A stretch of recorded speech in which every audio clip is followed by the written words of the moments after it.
Hi guys, welcome to Charities Baba USA, your number one channel. I'm going for clinicals. I do my clinicals at night. I'm a night person, so I chose to go at night. So I'm going right now, and I was like, I'm gonna do a quick video here. We have reached 8,007 subscribers. I just checked here in a little bit, and thank you for subscribing.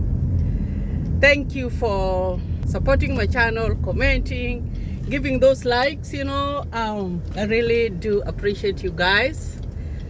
Remember, we are on the road to 10,000 subscribers. We only have 193, and then we'll be there, guys. Thank you. So wherever you are, feel proud to be associated to this channel. So I'm going to talk about a few things. And just as usual, I like to talk when I am showing you where I am going.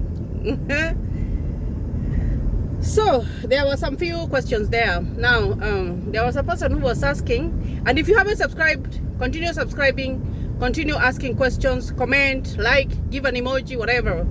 And also there are so many messages for thanks of the work that I do, and also people who wish me well. I do really appreciate all your well wishes, and I also pray for you and whatever that you're doing, so that you may be successful. Now, there was this question about the minimum grade to get into nursing. Now, if you have a C, you can get into nursing school. That's for sure. But nursing school is very competitive. Very competitive. So that's the minimum grade you can get in, but nursing school is very competitive. And normally here they go by GPA. You can have a GPA of 3.5, a GPA of 4. That means that you've done very well. If you have a GPA of 4, you have A's. So maybe I think a GPA of 2.5 to 3.0 you can get into nursing school. But there's a challenge there, because like I said, nursing school is very competitive.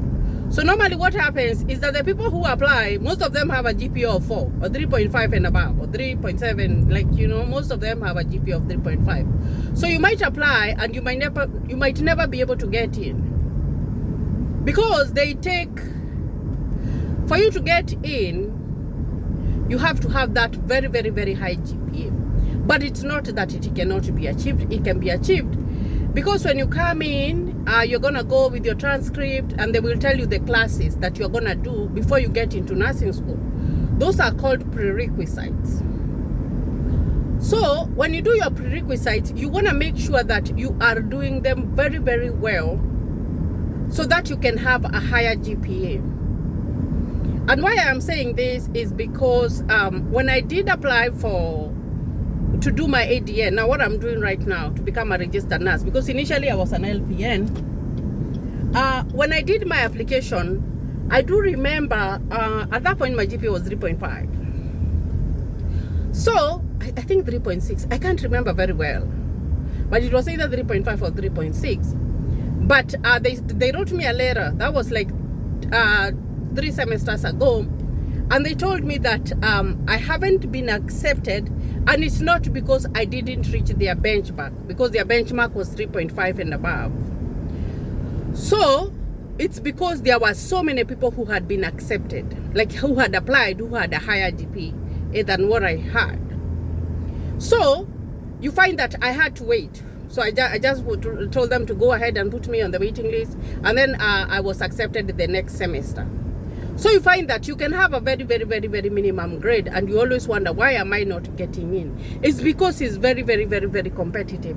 And I was talking to another girl who I went to school with, and she lives in another state. And then I was like, why didn't you go to do your nursing out there, in your state? And she was like, it's so hard to get in, like very hard to get in. So she had to move from that state. Now she had to apply, and then she got into the one that we go, and then she had to kind of move into this state so that she could do her nursing. So it's very competitive. So what I can say is that, yes, there is that minimum which is low, but the people who apply for nursing have a very high GPA, because here it's all about GPA. So it's very, very, very important for you to put that into factoring. But like I said, if when you do your prerequisites, if you pay attention, because you'll have to do something like English, Comp 1 and Comp 2, you have to read a lot of English, because what I've realized about the Africans, when we call the immigrants, when we come in here, we have trouble with English. And that's something that you have to accept, because you find that there are some names here or some words that we are not used to using, or we are not familiar with, because you know that our English is the British system or the French. When it's the French system or whatever, then it becomes a little bit more harder.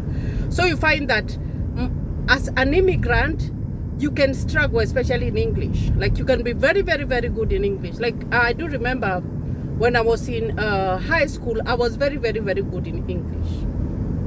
But when I came in, I struggled, guys. And it's not because I don't know English. It's because there are new words that I'm not familiar with, that I have to figure out. You see what I mean? So you find that you can struggle there. People are not the same. And you know, most people don't like talking about it, especially if something is a weakness that they're having. But I know that I did struggle with English. But if you read, you do a lot of reading, you do a lot of researching. Every new word that you find, you want to know the meaning, what it means, or if it's a new word and it's something that you know, try to relate to those words. Because when you're doing your TIS test, because when I was doing my TIS test, I had to do reading and passages, and the words that were there, some of them, oh my gosh, I've never seen them. So that's why I'm saying you have to do very well in English. And then you do something like speech. Speech is so simple, it's easy, because it's just a class. It's partially online and partially in class. So that one is just maybe talking to people. You also have to do math. And math wasn't so bad. I wouldn't say that math was so bad. And then you have to do anatomy and physiology. Like, that one is a good basis, because without anatomy and physiology, you're not going to be able to do some of these classes. I know there's depending on the school that you're going, others will want you to do microbiology. Others will want you to do, especially there's another college that I had gone to apply earlier before I went to the one that I'm going right now. They told me that I had to do statistics. Oh, that was hard. So, but I didn't end up doing that, but I know it's a hard class. So it depends on the college that you're going to. But if you do very well in your classes, then you will be able to get into a program without worry, because if you have a GPA of maybe 3.5, 3.7 and above, you're good to go. So I wouldn't say like there's a minimum time, because people who apply for nursing school have very, very, very, very high GPAs. And if you find that sometimes you can fail a class, maybe you didn't do well, you had a C, because you always want to aim for an A or a B plus, then you can always take another easier class and see if you can raise up your GPA. That's what people do. If you failed a class, you can either repeat it, or you take another class that is easier, and you are able to take your GPA high. So that's what people do, especially if you find that you have tried to get in but you're not getting in because your scores are very low. So you can do that. So I hope that I was able to answer that one. There was another person who was talking about the DS260, and they were saying that how does it go about if you don't have the passport for your wife and your kids, and you only have your passport. Now, there's one thing that you guys need to understand about the DV lottery. The moment that you have been selected and you get that email that says that you have been selected, that notification, not email guys, it's not an email, it's the notification when you go to the website with your confirmation number that you have been selected. Now you have to start planning, and that's why I said money comes in, because you will need a passport for everybody, because how are you gonna get a visa without a passport? And remember, this thing is done in, like, it's inclusive. It's so inclusive, regardless of everybody is getting their own visa or whatever. It's very, very inclusive. You know, your derivatives, they have to go together, and most of the time you have to go for the interview together. So so here I'm going to exit and get into a highway, guys. I hope you can see. I'm going to a highway, but I'm not gonna drive far. So when you're going to a highway, you have to accelerate a little bit, and then you get in. So in the highway, for those people who are new, no person crosses in the highway, and it's you know, the cars that are going down and the ones that are going up, they never meet. And you cannot ride a bike in the highway. You cannot just pass, because there's not even a place to pass, because there's a kind of half wall that separates between the both cars that are going on different directions. And if you were walking in the highway, you could be arrested. You know, I watched a video of people, you know, the new highways that have come in. I think it was the Thika highway that I was watching back in Kenya, and I could see people crossing. Now here you cannot cross in a highway. Like, no, that cannot happen. So I'm just digressing. But so I was talking about the DS260. So the moment you win your DV lottery, start looking for a passport for your family members. Because when you're filling out your DS260, it asks for your passport number. Yes, you can say, I'm going to fill out my DS260 early because we don't have a passport, and then I'm going to apply for my passport, and then when my passport comes, I'm going to unlock it, and then I'm going to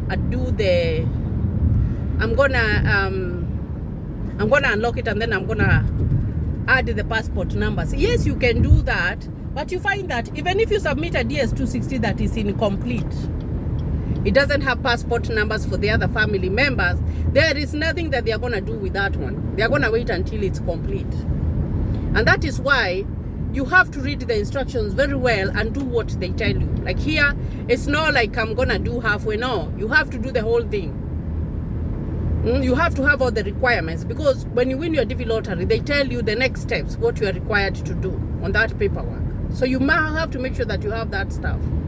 The only way, or the only thing, and I say that DV lottery costs a lot of money, is that you can do the processing, you go up to the visa part, and then after you guys get the visa, in your DS260, before you submitted it, you had indicated that you're going to travel alone, and then you will come back for your family later. But you when you're traveling, they have their visas already.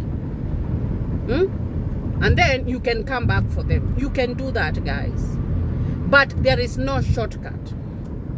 There was also another lady who was telling me that she can raise 200K or something, but she's not able to raise the money for what do we call it, for the airfare. And that's where a person are traveling alone, and then the family joining them later comes in. Because I know that everything has gone up, but you have to have a plan, because the moment you are able to come in and you're able to bring your family in, your life changes, guys. You will struggle in the beginning. I'm not going to tell you that you're going to come and find money everywhere. No, you have to work.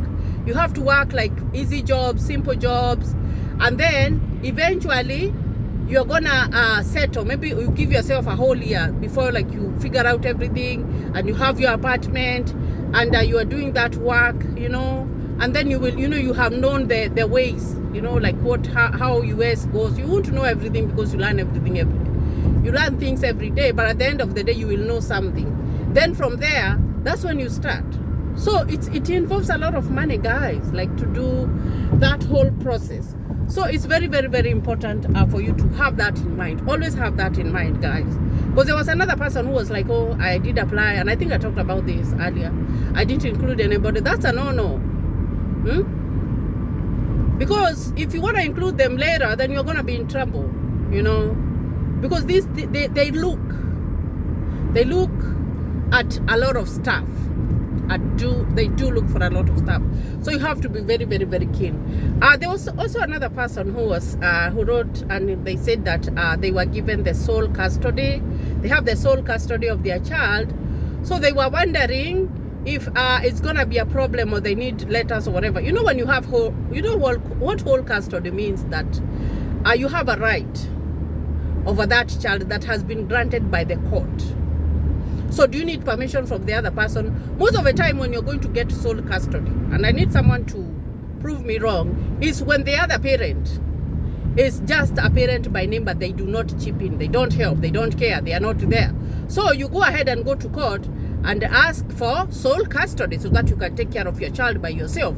Sole custody is not asked for because people are co-parenting. No, most of the people who go for sole custody is because the other parent is an absentee parent, they don't care or whatever, and then you have taken a step. You are like, then if you don't care, then I want to have this child by myself. And that is why it's called sole. It's not shared, it's sole custody. But if it's a shared custody where both of you don't live together, but you are taking care of your child together, then that one you need a consent letter from the other parent so that you can be able to travel. So you guys have to really understand the difference between these two things. You know what I mean? So now I'm going to exit the highway, and I'm gonna go to like a residential place. There, I'm turning there. There's a graveyard over there. There is a graveyard there.